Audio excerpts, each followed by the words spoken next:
बुध का मुझ में स्वामी, बुध का मुझ में स्वामी, तब गुण गण की संस्तुति करता, पूर्णवयो तुम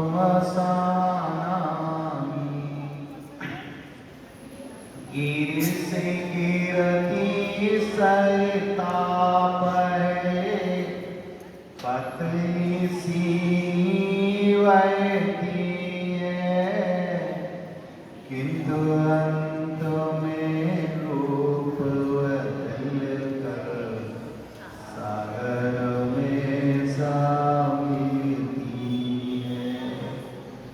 सारी सागर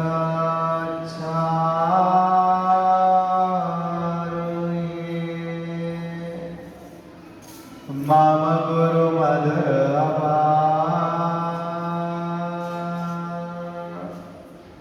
नमो विद्यासागर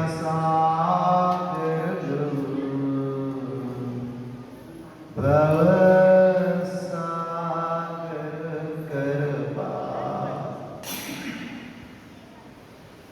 जय बोलो देवादिदेव के चरण बोलने श्री पांचनाथ भगवान की, वर्तमान सत्संग महावीर भगवान की, संत सोमणी गुरुवर आचार्य श्री जी विद्यासागर जी मुनि महाराज की, ढाई दीप स्थित तीन कांता करोड़ प्रदासा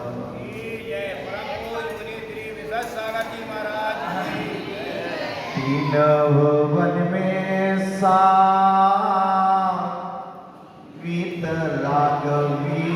ज्ञानता शिव स्वरूप सेवका नामा प्रयोग संभाले के। ग्रंथराज चढ़ाला जी का वचन चल रहा, प्रकरण चल रहा है। दुखदायी नरक गति में वास करने वाले नारकी जीवों को कैसी यातनाएं, कैसी कष्ट, कैसी वेदना क्षण दो क्षण के लिए नहीं, दिन दो दिन के लिए नहीं, माह दो माह के लिए नहीं, वर्ष दो वर्ष के लिए नहीं, सालों पम काल तक नार कीजिए। सुख की चाय रखता है, प्राप्त दुख होता है। आखिर कारण क्यों? कारण वहां पहुंचकर जीव को क्षेत्र की प्रधानता से, भाव की प्रधानता से हमें ज्ञान होता है। सो बच्चों सो जीव को भाव की प्रधानता से हमें ज्ञान होने पर विदित होता है। पूर्व पर्याय में मानव था, मैंने दूसरे के धन का अपहरण किया था। बुद्धि की कुशलता से, शारीरिक बल से, राजनीतिक बल से, प्रतिष्ठा का बल, पद का बल का दुरुपयोग करके मैंने जो दूसरे का धन का अपहरण किया, उसका परिणाम, उस परिणति का फल लाश में दुखदायी नरकों में यातना को सहन करना। कब तक के लिए? सागरो पंकाली। नरक का नाम सुनकर भीतर डर उत्पन्न होता है, किंतु नरक किन कारणों से जीव जाता है? काश उन कारणों पर हमारा उपयोग स्थिर हो जाए, उन कारणों पर आत्मा विचार करने के लिए मजबूर हो जाए, तो नरक के दुख तो छोड़ो, संसार के दुख से मुक्त हो जाए। मुक्त में ही आत्माएं हुई हैं जिन्होंने दुख के कारणों पर विचार किया, जीवन पर चरितार्थ किया, उन कारणों से अपने उपयोग को मोड़ा। वे आत्माएं सदा सदा के लिए दुखों का अंत करके अनंत काल के लिए उस शाश्वत सुख की भोक्ता हो गई। जब तक संसारी जीव का उपयोग उन दुख के कारणों पर नहीं जाता और उनके दुख के कारण सुनने के बाद भी उन दुखदायी कारणों से अपने उपयोग को नहीं हटाता, तब तक मात्र सुनने से कुछ नहीं होने वाला। पर धन अपहरण का भाव जीव को नरक ले जाता है, क्योंकि यही परधन अपहरण का भाव उमा स्वामी महाराज के उस छोटे से सूत्र में नरक गति के आश्रम का कारण 6वें अध्याय में only एक सूत्र, बहुआरम परिकृतम नारकस्यायता। बहुत परिग्रह की आसक्ति के कारण जीव पर के धन का अपहरण करता है, एन प्रकरण अपनी बुद्धि को चलाता है, छलपूर्वक लोगों को ठगता है, दूसरे के धन, दूसरे के स्वामित्व पर अपनी मालिकियत थोपता है। विचार करना, मोक्ष सप्तमी आई थी, मोक्ष सप्तमी की कथा भले ही यहां नहीं सुनी, पुस्तकों में पढ़ी, आचार्य भगवंतों ने जो शास्त्रों में लिपिबद्ध की, किस कारण कमठ ने वैर बांधा था? पारसनाथ की जीव से, मरुभूति की जीव से।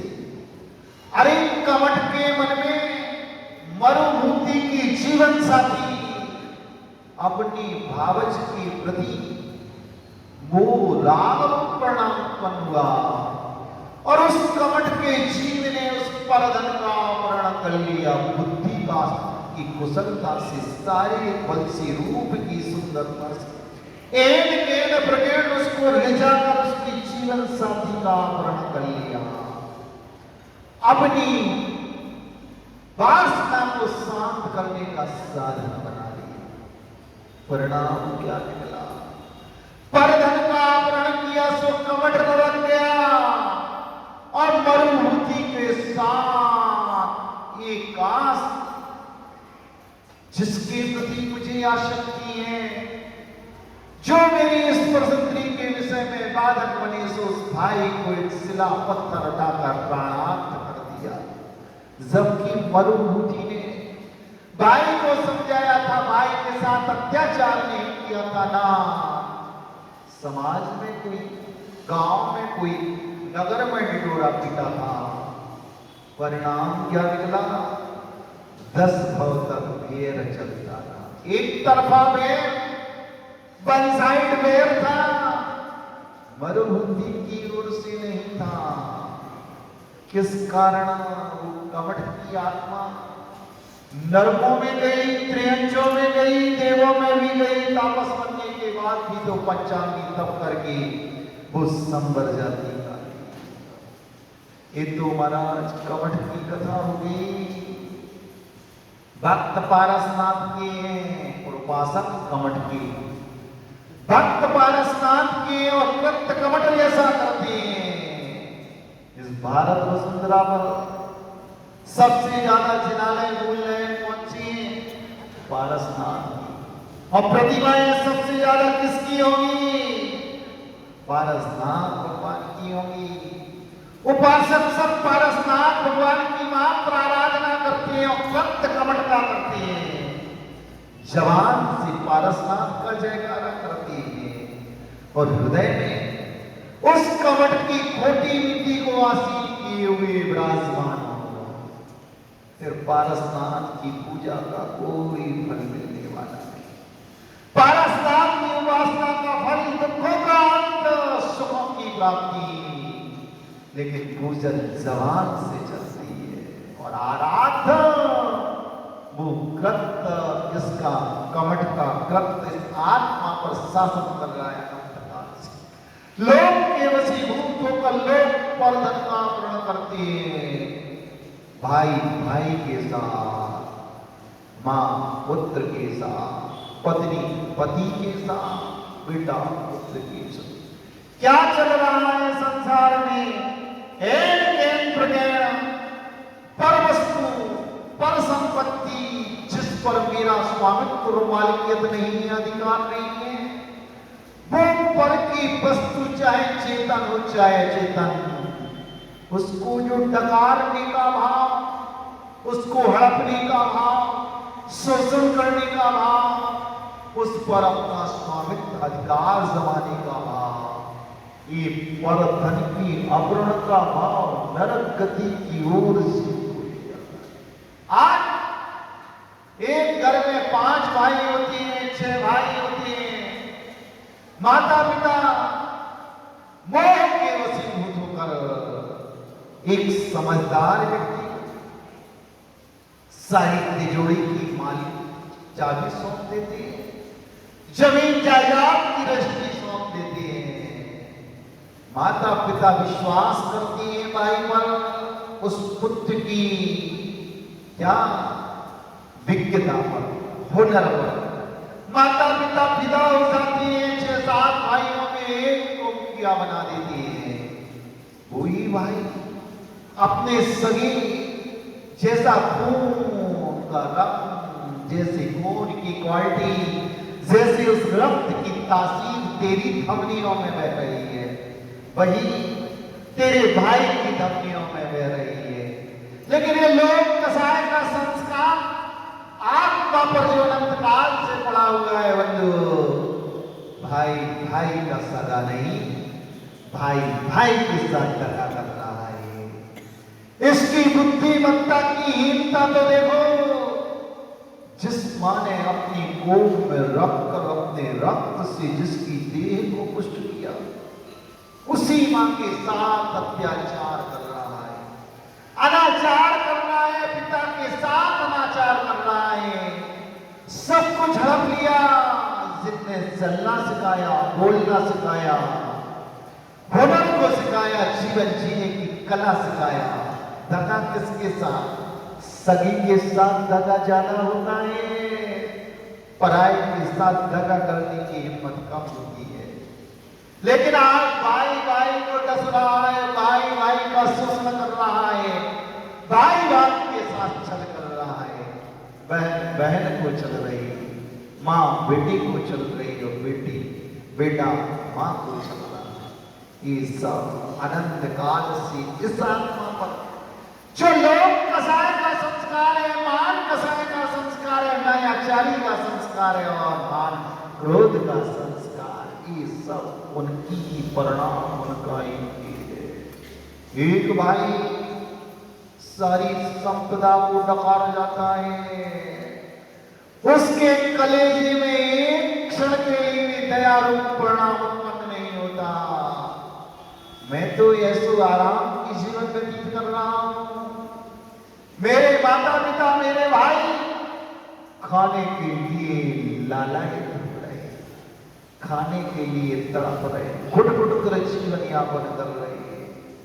विचार करना, जिस संपदा पर मां का अधिकार था, भाइयों का अधिकार था, उसका तुमने शोषण कर लिया। बुद्धि की कुशलता से, शारीरिक बल से, युक्तियों के कारण।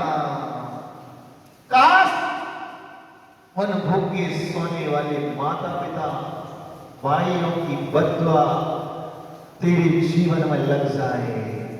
बाल के संक्लेश के साथ जो जीवन व्यतीत कर रहे हैं, उन संक्लेश के साथ तुझको जो बद्दुआएं दे रहे हैं, कोस रहे हैं, तूने जिनके लिए जोड़ा है ना, पता ही नहीं चलेगा कब उसने बाइक में किक मारी और सामने से कार आई, वही धक्का गला तेरे पुत्र पुत्रियों का अंत हो जाए। विचार ही नहीं करता है, लोग के कारण कैसे कैसे कृत्य कर डालता है। परिणाम क्या निकलता है? परिणाम जब निकलता है तब पश्चाताप की ज्वाला में धड़कता है। लेकिन काश ऐसे धन अपहरण के काल में ही तुझे आयु कर्म का प्रश्न काल पड़ा होगा, तो बेटा तेरा वर्तमान में पुण्य का उदय चल रहा है, सो तुझे स्वखून मां में अत्याचार रूप माता पिता के साथ तुझे शोषण कर रहा है, भाइयों के साथ तू शोषण कर रहा है, भाई भूखा सो रहा, माँ दवा के लिए तरस रही है और तुझे सुख की नींद आ रही है। यही परधन की अपहरण का परिणाम है। जब रावण ने रावण का वासी बना दिया तो तू है कौन की खेत की बोली विचार। लेकिन क्या करें, उपयोग नहीं जाता। ये मोह आत्मा को ऐसा कैप्चर किए हुए मात्र इस आत्मा पर एक का ही शासन चलता है, उस मोह का। और मोह अपने परिवार के उस लोभ को तेरी आत्मा पर ऐसा चिपका देता है कि आज भाई भाई की खून का अभ्यास। इसलिए उस ओर नजर मत उठा देना। सारी जमीन, सारे मकान, सारे धन पर अधिकार मेरा है। मैंने कमाया था, तेरा अधिकार नहीं। लेकिन ये तू बोल रहा है, तेरा मोह बोल रहा है, तेरा राग बोल रहा है, उस धन के प्रति आसक्ति की परिणति परिणाम बोल रहा है। जैसे माता पिता की संपदा पर तेरा अधिकार है, सो तेरे भाई बहनों का भी अधिकार है। लेकिन इस एंगल से जीव विचार नहीं करता। किसके लिए जोड़ रहा? अपने प्राण प्यारे पुत्र पुत्रियों के लिए।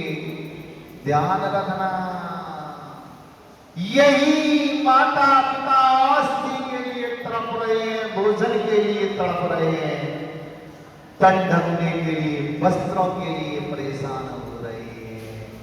तो सुख का जीवन व्यतीत कर रहा है। यही तेरे कर्म का बंध का उदय हो जाए, कर्म का बंध हो जाए, इस परिणामकारी उदय आए। जिसके लिए तू जोड़ रहा है ना, वो तेरा सगा दगा पर तालु हो जाता है। वो तुझे ही कहां पटक देता है ले जाकर। वो अनाथालय में, वृद्धशाला में जाकर तुझे पटक देता है। तू तड़पता है, उसका कलेजा नहीं पसीजता। क्यों? क्योंकि तूने यही संस्कार, यही शिक्षा, यही क्रिया देखी थी। वो कहता, पिताजी तेरी माँ भी भूख से तड़पती थी, तेरे भाई के आंसू चूल्हा नहीं सुलगता था दिन भर तेरे द्वार पर। वो अपेक्षा भावना लेके आता था, उसकी आंखें से वो पीड़ा झलकती थी, लेकिन तेरे हृदय में पसीना की एक बूंद भी नहीं आती थी। तेरा हृदय नहीं पसीजता था, तू निष्ठुर हो जाता था। उस निष्ठुरता का परिणाम आज तेरे सामने है कि तेरी संतान भी तुझसे राग नहीं कर रही, मोह नहीं कर रही, तेरे प्रति दया रूप परिणाम उत्पन्न नहीं हो रहा। जीव बंद तो हंस हंस के कर देता है, लेकिन जब उसका विवाह फलित होता है तो आंसू बहाते बहाते उसका जीवन। हम कितने कितने ग्रंथों के रेफरेंस, उदाहरण, लॉजिक आपके सामने प्रस्तुत करें। दूसरों को चुनने वाला स्वयं चला जाता है, लेकिन पुण्य के उदय में जीव उसके चित्त पर कुछ भी नहीं सोचता। जिस मां ने तुझे अपनी कोख में रखा, अपने खून से जिसकी देह को सिंचन किया, तेरी देह को पुष्ट किया, वही मां आंसू बहाते बहाते जीवन व्यतीत कर रही है। क्यों? क्योंकि जैसा राग तुझ पर है ना, ऐसा ही राग, ऐसा ही मोह प्रगति परिणाम अन्य भाइयों पर भी है। विचार कर लेना, 4 दिन की जिंदगी है, 4 दिन का जीवन है। न जाने कहां बंद हो जाए, जो सांस अंदर गई है बाहर लौट कर आए, प्राण दूसरी सांस तेरे शरीर में प्रवेश करे अथवा नहीं। समझदारी पूर्वक सब कुछ छल लिया, तू कहां पहुंच गया मरण करके? उसी भाई के पुत्र की संतान के रूप में जन्म लेते। आज तुम्हें जोड़ाने के लिए बड़ा होकर लड़ रहा है तुमसे, अधिकार छीनने के लिए। जिसके लिए जोड़ा था ना, लाल के लिए, आज दुश्मन बन गया। भतीजे के यहां पुत्र बनकर कोर्ट केस चल रहा, या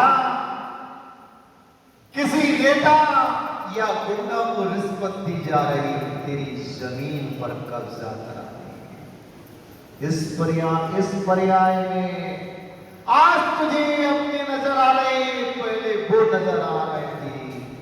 बंधु, इस संसार में कोई अपना नहीं, कोई पराया नहीं है।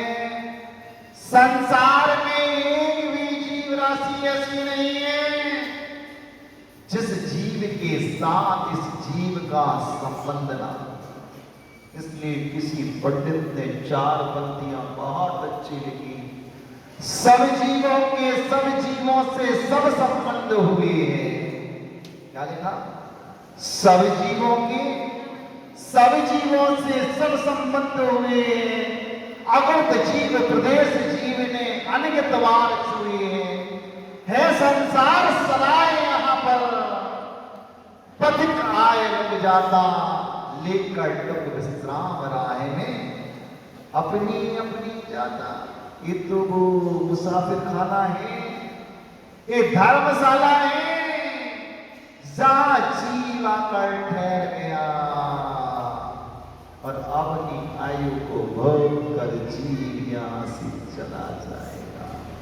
लेकिन मोह की परिणति, मोह का परिणाम, मोह का माया जाल देखिए। बस यही लगता है हम दो और हमारा ये, इतना ही। ये मोह और लोभ का परिणाम है। मोह की परिणति ये लोभ का खेल है। आंख बनाने के बाद कौन अपना कौन पराया, सब सपना है, यहाँ कोई अपना नहीं है।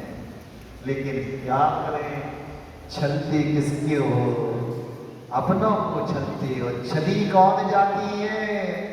हमारी आत्मा ही चली जाती है, उस आत्मा पर छाले बढ़ती है, तब जाकर एहसास होता है। लेकिन क्या करें, हमारा ये मोह का ही ऐसा कील है। आपने छोड़ दो सो के रहे, उस दलदल में फंसे होते तो यही करते। सही कह रहे बेटा, तुम गलत नहीं कह रहे। ये मोह की दशा ऐसी है, लेकिन मोह पर हम विचार ही नहीं करते। अरे तुम्हारी सत्ता में पुण्य का उदय होगा तो छप्पर फाड़ कर प्राप्त होगा।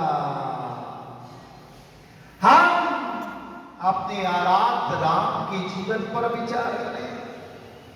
उनकी सत्ता में पुण्य का उदय था, लेकिन उस पुण्य में थोड़ा सा पाप का झोंका आया।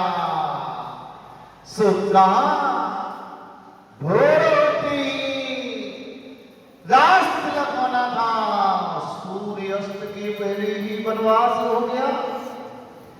लेकिन हम राजा राम के जीवन को कई बार उस टीवी सीरियल में देख लिया, हिंदू मत के अनुसार, जैन दर्शन के मत के अनुसार।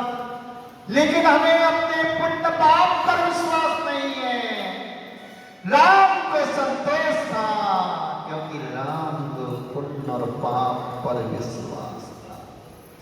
इसलिए राम का मोह ढीला पड़ा, राम का मोह कमजोर पड़ा। राम को पुण्य पाप पर अकाट्य श्रद्धा था। राम क्षायिक समय दृष्टि थी, 7 तत्वों का पदार्थ पर उनका दृढ़ श्रद्धा था। ये पंचेंद्रिय के विषय हो, इस सत्ता का सुख, ये राजमहल, राज सिंहासन, काश मेरी सत्ता में वो सातावेदी कर्म का उदय होगा तो वनवास में भी मुझे क्या? ये सत्ता, ये वैभव प्राप्त हो जाएगा। ऐसा सहायक स्तंभ में दृष्टि राम को अकाट श्रद्धा का विश्वास था। तब जाकर राम को बलि के कई ने छला कैसे वरदान के रूप में अंतराय कारण आया था। उस उपभोग नाम की सत्ता की भोग में अंतराय करवाया। राम को वनवास हो गया, युक्ति से, छल से, वरदान से वनवास हो गया। लेकिन जिसकी सत्ता में पुण्य का योग होता है, इंद्रिय जनित सुखों का योग रहता है, भले ही राम को वनवास हो गया, सुग्रीव को मुक्त कराया, सुसत्ता का स्वामी राम हो गया, आतताई रावण का अंत किया, लंका का वैभव प्राप्त हो गया। लेकिन उस राम ने पर वस्तु पर मेरा अधिकार नहीं है, इस पर विभीषण का अधिकार सो दे दिया। 14 वर्ष का वनवास काटने के बाद भरत के कई माने अपनी युक्ति और छल पूर्वक दशरथ को चला राज्य अयोध्या का भरत को सुपुर्द कर दिया। सत्ताधीश भरत है, लेकिन जिसकी सत्ता में पुण्य नहीं होता तो वैरागी भरत भी प्रतीक्षारत था कब भाई आए और भाई की संपदा अधिकार को सौंप कर मैं पिता के मार्ग का अनुसरण करके पदयात्री और कर्मात्री बन गया। सत्ता में राम के राज्य की सुख था, छला कई ने, लेकिन वो भरत भी श्री राम की चरण पालिकाओं को सिंहासन पर रखकर उस राज कर्तव्य का पालन करता रहा और जैसा भाई आया सारा वैभव समर्पित कर दिया। अरे जिसकी सत्ता में पुण्य का उदय होता है, उस पुण्यवान जीव को वो वैभव प्राप्त ही होता है। जिसके उदय में पाप का उदय होता है, उनके कंठ में रोग हो जाता है जब दान पकती है। कौवे की किस्मत में वो इंद्रिय जनित सुख का अभाव होता है, तो कौओं के कंठ में रोग कब होता है बताएं? जब अंगूर पकता है ना, दाग के रोग में परिणत होता है, तभी कौवे की रोग कंठ में कैसा रोग हो जाता, दाग का स्वाद तो छोड़ो, पानी भी निकलने में प्राण निकलने जैसी स्थिति हो जाती है। इसलिए किसी ने लिखा है, पुण्यहीन को ना मिले भली वस्तु का जो, दाग पके जब काग के होत कंठ में रोग। पुण्यहीन जीवों को भली वस्तु की प्राप्ति नहीं होती। क्यों? कि सत्ता में बैठा हुआ पुण्य क्या पाप क्या कहता, मेरे होते हुए भी तू नहीं भोग पाएगा। एक नगर में एक व्यक्ति ने अपने जीवन की कथा को सुनाया था, पुराण की कथा नहीं, भगवान ने जो शास्त्रों में लिपिबद्ध किया। उसने कहा, महाराज हम बुंदेलखंडी वासी थे, आज से 80 वर्ष पूर्व मेरे पिता इस शहर में आ गए। पिता ने बहुत धन का अर्जन किया, किंतु हम बड़े भाई और मझले भाई और छोटे भाई को हमारे तीसरे नंबर के भाई ने ठग लिया। आज उसकी पूरी बिल्डिंग जो नगर में बड़ी बड़ी हवेली नजर आ रही है, उसने अपने नाम पर करवा ली। पिता से बेहोशी में साइन करवा लिया। मां इसके पक्ष में थी, सारा दंड नकार गई। महाराज हम गाड़ियों में घूमते थे, ऐसे आराम से अपने जीवन को व्यतीत करते थे। आज फुटपाथ पर उस कपड़े की दुकान को लगाकर अपने जीवन यापन को कर रहे। लेकिन महाराज हमें गम नहीं है, जब से धर्म की छत्र छाया में आए, गुरुओं की संगति में आए, भाई ने हमें तो छल लिया, हमारा अधिकार का धन मकान संपदा को हड़प लिया। महाराज ये पुण्य का उदय 10-20 साल ही चला, उसकी भी 4 संतान थी महाराज भाई की, लेकिन हम प्रसन्नता व्यक्त नहीं कर रहे। 20 साल पहले जिस संपदा का आवरण मेरे भाई ने हम 3 भाइयों के साथ कर लिया, बड़े भाई के साथ, मझले भाई के साथ और छोटे भाई के साथ, परिणाम क्या निकला महाराज? 4 बेटे थे, 1 बेटी थी। भाभी तो कैंसर में मरी सड़ के। 4 साल बाद 1 भी बच्चा नहीं बचा, चारों बेटे मर गए उस कैंसर की बीमारी से, और बेटी डिलीवरी में मर गई। सारी संपदा ससुराल वालों ने हड़प ली, और वो भाई भी कैंसर से सड़ के मर रहा। किसको छला तुमने? अपने भाइयों, माता पिता को सपोर्ट में हाथ में लेकर, यारे मूर्ख में बनाकर, लेकिन कर्म ने किसको छल लिया? तुम्हें छल लिया। आज परिवार वाले तुम्हें देखने नहीं आते, तुम्हारे सगे। किनके लिए तुमने इकट्ठा किया था? संतान के लिए, तो संतान भी नहीं बन पाई। जिस सालों का तुम्हें ऋण चुकाना था जीवन साथी के भाइयों का, सारी संपदा के मालिक वो बन गए। तुम्हारे अपने परेशान, तुम्हारे सगे परेशान। आज वो फुटपाथ पर कपड़ों की दुकान लगाकर अपने परिवार का भरण पोषण कर रहे हैं, लेकिन आज वे संतोषी हैं। कह रहे महाराज हमें ऐसी संपदा नहीं चाहिए, भगवान बस इतना देता रहे कि हमारा पेट भी भरता रहे और हमारे दरबार में कोई अतिथि आ जाए तो भूखा ना जाए। ऐसा संतोष शास्त्र पढ़कर नहीं आया कि साईं इतना दीजिए जाने कुटुंब समाए, मैं भी भूखा ना रहूं, साधु भी भूखा ना जाए। ऐसा संतोष उस कबीर के दोहे को सुनकर नहीं आया भाइयों। जब ने अपने भाई ने उन्हें छला, तब तो उसे मरने मारने मिटाने का भाव होता था, लेकिन जब जीवन साथी मरी, डिलीवरी में बेटी मरी, बड़ा बेटे को कैंसर हुआ, चारों बेटे कैंसर के शिकार हुए, तब जाकर महाराज मुझे धर्म पर, पुण्य पाप पर विश्वास हो गया कि पुण्य और पाप इस संसार का खेल है। आज राजा क्षण भर में रंग हो जाता है और रंग क्षण भर में सम्राट हो जाता है, लेकिन हम इस लोक कसाय रूपी सिकंजे में जकड़कर कैसे कैसे बीजों का वपन कर रहे हैं, और जब ये बीज पुष्पित और फलित होंगे तब इस जीव की क्या स्थिति होगी। आज सारा संसार परधन की अपहरण की होड़ में लगा हुआ है। एन प्रकरण जैसे भी हो, सारी संपदा सारा वैभव का मालिक मैं ही हूं, यही परवस्तु परधन की अपहरण की भावना नरक गति की ओर ले जाने वाली है।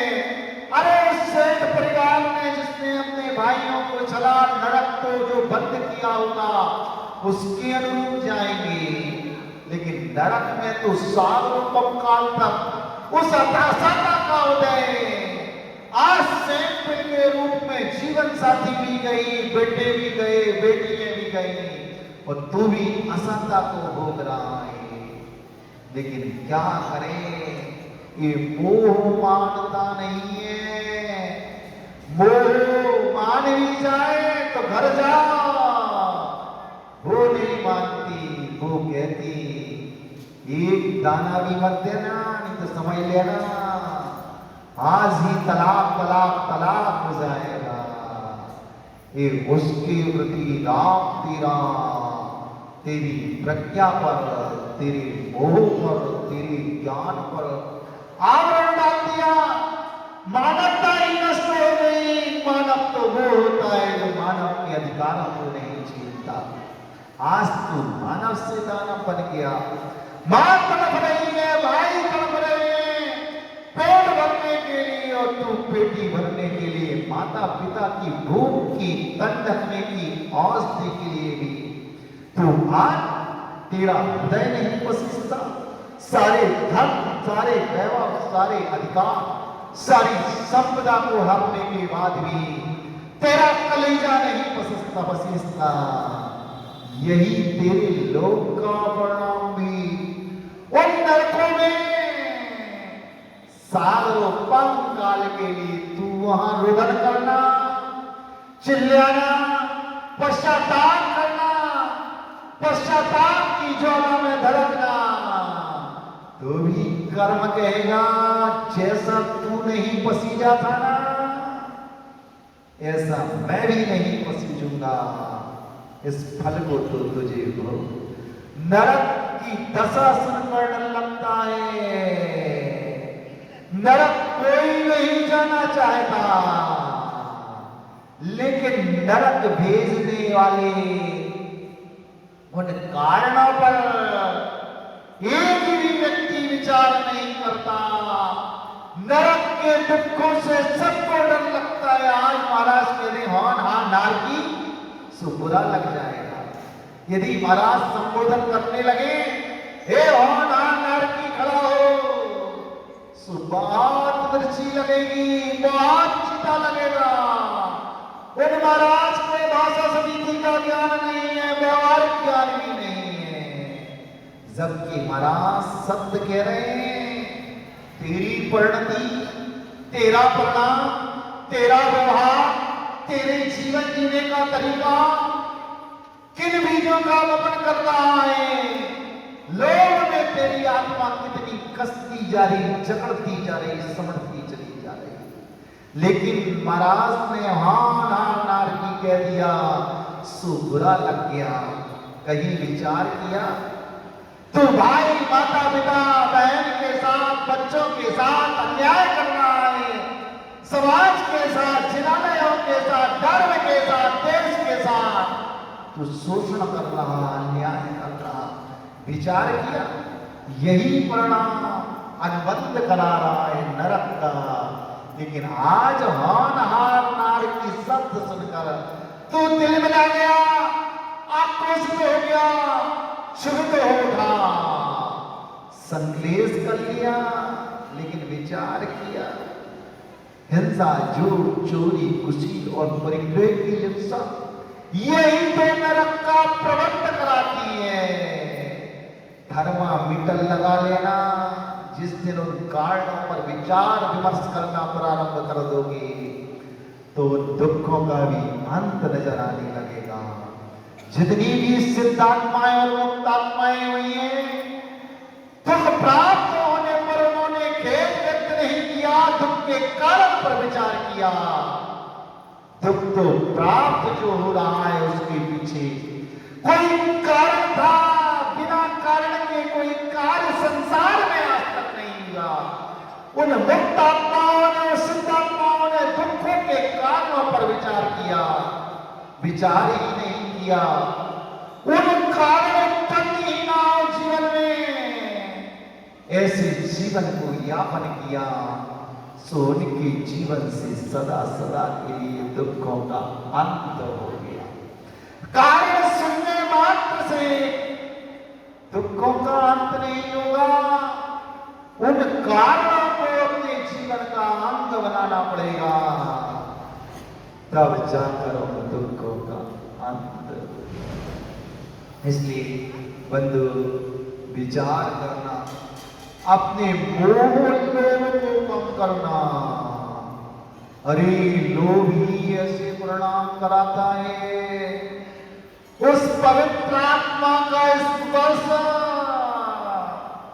वो 200-300 रुपए की पर्दनी से कर दोगे, जिसमें मटन टेनो मिला हुआ है, जो नॉनवेज वस्तु हो गए उनसे से भगवान को छू लोगे, लेकिन वो हथकरघा की धोती भाई 1000 की है, जे 300 रुपया की है, वो 1200 की है। वहां 3, 4, 5 साल के लिए फुर्सत हो जाओगे। लेकिन ये लोगों का संस्कार, ये तेरी आत्मा पर छाया हुआ है। उस पवित्र आत्मा का स्पर्श अपवित्र वस्त्र धारण करके हम तो शुद्धि के तेरे तन पर डले हुए वस्त्र शुद्ध हैं। उनसे जो त्रिलोकी नाथ का तू अभिषेक करना, ये तेरे से हिंसा पाप हो रहा, और हिंसा आप तुझे नरक गति की ओर ले जाने वाला है। कारण जब तक विदित नहीं था, तब तक अज्ञात भाव से कर्म का बंध हो रहा था। कारण विदित होने पर भी लोग ने अब 1200 लगने या 1100 लगने, अभी जाऊंगा वैसा किया की दुकान पर या फलाने की दुकान पर, 300-400 रुपए की बढ़िया एक शर्ट लेके आता हूं मैं, 500 रुपए का 2 शर्ट। यही लोग का नरक की ओर ढकेलने वाला है। 2 दिन से प्रॉब्लम चल रहा है। परधन का वर्णनी नरक गति के आश्रम का कारण है। जिन ने पर को छला, वो नरक की वासी हो गई। अरे हमारे पास कितना सा धन है, 2-4-10 मकान होंगे, 100-200 एकड़ जमीन होगी। विचार किया कि हस्तिनापुर के सम्राट किसके, धृतराज के पुत्रों के पास कितना वैभव था, कितनी संपदा थी, मात्र जो सुई की नोक को देने को तैयार नहीं हुए, 5 गांव देने को भी तैयार नहीं हुए। परिणाम क्या निकला, सारे कोरा मरकर नरक चले गए। भक्त पारसनाथ के कृत्य कमल जैसा है। पारसनाथ को मनोमन टनाटन द्रव्य चढ़ा दी, किंतु सुख नहीं हुआ। सुना था भगवान की पूजा से पुण्य का बंद होता, पुण्य के उदय में सांसारिक सुखों की उपलब्धि होती है। लेकिन महाराज इतनी पूजा कर गई, मोक्ष सप्तमी के 50 साल से व्रत कर रहे, लेकिन सुख नहीं हुआ। क्यों? उपासना तो पारसनाथ की कर रहा है, कृत्य कमट की कर रहा है। कमट ने भी मरुभूति के जीवन साथी का अपहरण किया, और तू परधन का अपहरण कर रहा है। उस सुख की अपेक्षा कर रहा पारसनाथ की उपासना से। कृत्य कमट जैसी, क्रिया कमट जैसी, जबान में पारसनाथ अकेले, हृदय में कमट का अनुकरण अनुसरण चल रहा है। सुख नहीं, दुखी प्राप्त हो जा। बोले तनोतन मनोमन द्रव्य से तू पारसनाथ की उपासना कर लेना, सुख का मार्ग तुझे दृष्टिगोचर नहीं होगा। पारसनाथ के गुणों को स्मरण करके, पारसनाथ की निर्लोकता को स्मरण करके, पारसनाथ के 10 वर्ष पूर्व मरुभूति के जीवन पर दृष्टिपात कर लेगा। जीवन साथी को भाई ने छीन लिया, फिर भी भाई की हत्या का भाव नहीं, भाई को समझाने का भाव तो उत्पन्न हुआ था, लेकिन भाई के नाश का भाव उत्पन्न नहीं हुआ था। तब वो मरुभूति जाकर पारसनाथ बना। अनुकरण कमट का चल रहा है, कृत्य क्रियाएं कमट जैसी पसंद है, भक्ति पारसनाथ की कर रहा है। सो दुखों का अंत नहीं होगा, दुख पुष्ट होंगे, संसार पाना नहीं पड़ेगा, संसार अच्छा नहीं होगा, संसार और पसरता चला जाएगा। यदि संसार को समेटना है, सुख को प्राप्त करना है, तो दुख के कारणों पर विचार करना पड़ेगा। नरक के कारणों पर जिस दिन आत्मा विचार करने प्रारंभ कर देगी और उन कारणों से अपनी आत्मा को हटाने का पुरुषार्थ जारी हो जाएगा, उस दिन अपने जीवन से दुखों का अंत नजर आने लगेगा। लेकिन बंधु, भगवान की देशना, उन महापुरुषों के जीवन पर दृष्टिपात करने पर शिक्षा लेना। सत्ता में सुख होगा तो छप्पर फाड़ कर प्राप्त होगा, लेकिन इतना संतोष कहाँ है? उस समय तो ये लगता है कि छूट ना जाए। जिस पर शारीरिक बल पर, सत्ता के बल पर, बुद्धि की युक्ति से, बुद्धि चातुर से छीन लिया, वो छूट ना जाए।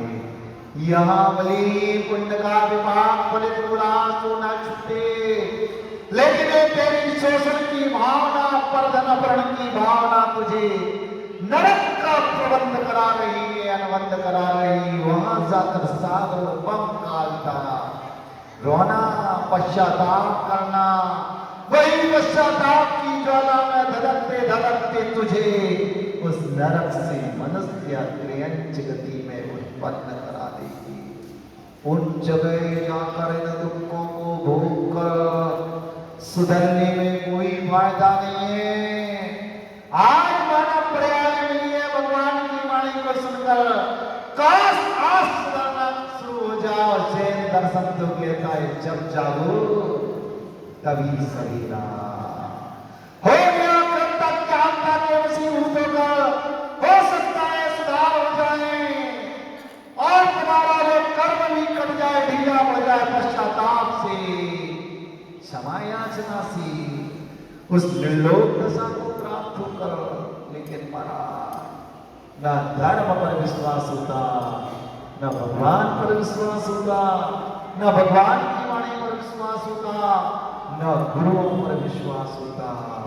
वो लोग पसंदता चला जाता, इसलिए जीवन से दुखों का अंत भी नहीं होता। हम सबकी उस लोक कसाय जो बहुत पसरी हुई है, जिसने आत्मा को जकड़ लिया है, वो जकड़ ढीली हो, ये भावना से आचर चल चंदन आचल को जरूर